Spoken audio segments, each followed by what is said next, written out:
चुनावों के सामने आज भी नक्सलवाद बड़ी चुनौती बना हुआ है। इसका पता लगता है जब चुनाव आयोग ने कल महाराष्ट्र और झारखंड विधानसभा चुनावों की तारीखें घोषित की, तो उसमें देखने को मिला कि महाराष्ट्र की 288 सीटों पर जहां पर 9.63 करोड़ मतदाता वोट डालेंगे, उसके चुनाव तो एक ही चरण में हो जाएंगे। जबकि झारखंड विधानसभा में केवल 81 सीटें हैं और केवल 2.6 करोड़ मतदाता ही वोट डालेंगे। उनके चुनाव 2 चरणों में होंगे, क्योंकि नक्सली गतिविधियों के कारण सुरक्षा तंत्र के सामने चुनौतियां खड़ी हो जाती हैं। और झारखंड, छत्तीसगढ़ और जो ये नक्सल बेल्ट था, उसमें हमेशा ही नक्सलियों ने चुनावों के सामने चुनौतियां खड़ी की। पहले तो वो चुनावों के बहिष्कार का ऐलान किया करते थे और जनता के अंदर डर पैदा किया करते थे, लेकिन बाद में जनता ने लोकतंत्र में विश्वास जताया और लगातार अपनी भागीदारी चुनावों के अंदर बढ़ाना जब शुरू कर दी और सरकार ने भी कड़े कदम उठाए और नक्सलियों को कंट्रोल करना शुरू किया।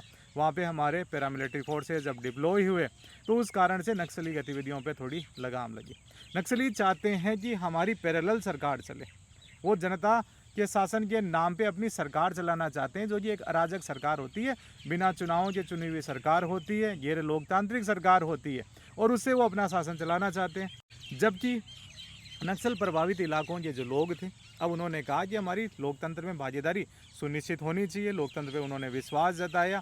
उसके बाद लगातार वोटिंग परसेंटेज बढ़ते गए। अब चुनाव आयोग भी ये प्रयास करता है कि वहाँ पर सुरक्षा और शांति को लेकर किसी प्रकार की कोई भी चुनौती ना खड़ी हो।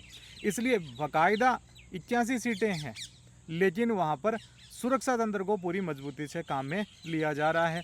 और जब चुनाव पूरी शांति के साथ हो जाते हैं, तो लोगों का लोकतंत्र पे विश्वास और ज़्यादा बढ़ता है। और जब अगले चुनाव होते हैं, तो लोगों की भागीदारी चुनाव के अंदर और ज़्यादा बढ़ती है।